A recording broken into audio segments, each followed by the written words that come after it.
Welcome everyone and Happy New Year. In today's video, I'll guide you through building a PC specifically designed to run a Bitcoin node.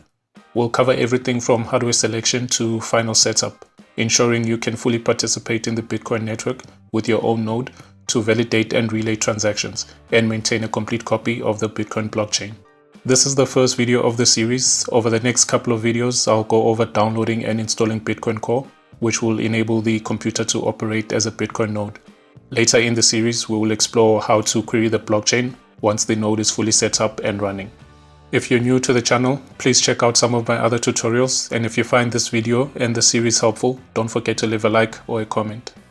Before we get started, here's something special for all of you out there. If you're looking for a hassle-free coding experience, then JetBrains has you covered. Personally, I use PyCharm, Golang, and WebStorm. Throughout this series, I'll be using PyCharm to build an on-chain analysis tool and an on-chain AI agent.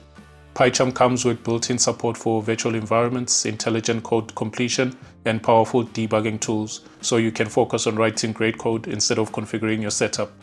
And a special deal just for my audience, you can get 25% off your annual personal JetBrains license. Check out the description for the promo code and start coding smarter today.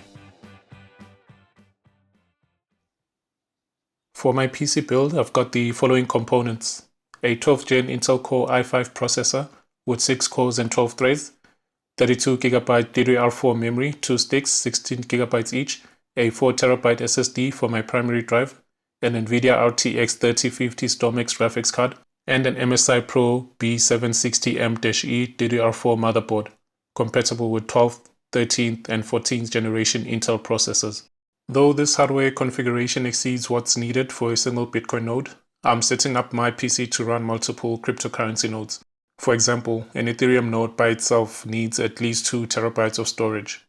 For setting up a Bitcoin node, the minimum requirements are at least 1 GB of RAM, at least 1 TB of SSD storage. Though the official requirements list 350 GB, a new node will need over 500 GB. From my experience, setting up a node on this machine consumed more than 700 GB. You can run your node on Windows, Linux, or macOS. A Linux or Windows setup tends to be more cost-effective, while you could use a MacBook with 1 TB storage.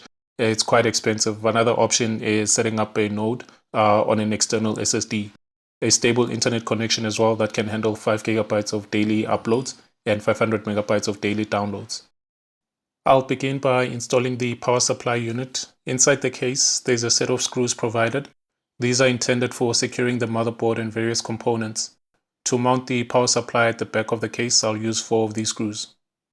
The power supply comes with several cables designed to provide power to the motherboard and its components. The 3 primary cables include the ATX cable, which is a large 24-pin connector that serves as the main power source for the motherboard. It is labeled ATX and connects to the corresponding ATS slot on the motherboard. Next is the CPU cable, which connects to the CPU power slot on the motherboard to provide additional power specifically for the processor. Then there's the PCIe cable, labeled PCIe, which is used to power GPUs. It connects to the PCIe power slot on the GPU if the GPU requires additional power from the PSU. The remaining cables are used to connect various peripherals, such as case fans and LED lights if applicable. Additionally, there are accessory cables that connect to the motherboard, including USB and audio cables. These connections enable the system to pick up or recognize devices connected through the USB or audio ports. Next, I'll unbox the motherboard and place it safely on top of its box. From there, I'll install the CPU, memory, SSD, and cooler before mounting the motherboard into the case. When dealing with the motherboard, be careful to avoid touching its components. Instead, handle it by the edges to ensure safety. Placing it on the box provides a stable surface, making it easier to install the other components. To begin, insert the RAM sticks into the appropriate DIMM slots. Locate the slots on the motherboard, which are usually labeled to show where the memory should be installed. Start by opening the clips on the slots, then carefully insert each RAM stick. Once properly seated, the clips should snap back into place. The DIMM slots will typically indicate which slot should be used first if you're using only one RAM stick. If this information isn't visible on the motherboard itself, refer to the manual for guidance. Usually it's A2, then B2. Next up is the CPU installation. Begin by carefully opening the CPU socket. Push down on the socket lever and move it to the side to unlock and open the socket. Avoid touching the top or bottom surfaces of the CPU to prevent damage. Identify the golden triangle on the corner of the CPU, which indicates its correct orientation. Locate the corresponding triangle on the CPU socket of the motherboard and gently place the CPU into position, ensuring proper alignment.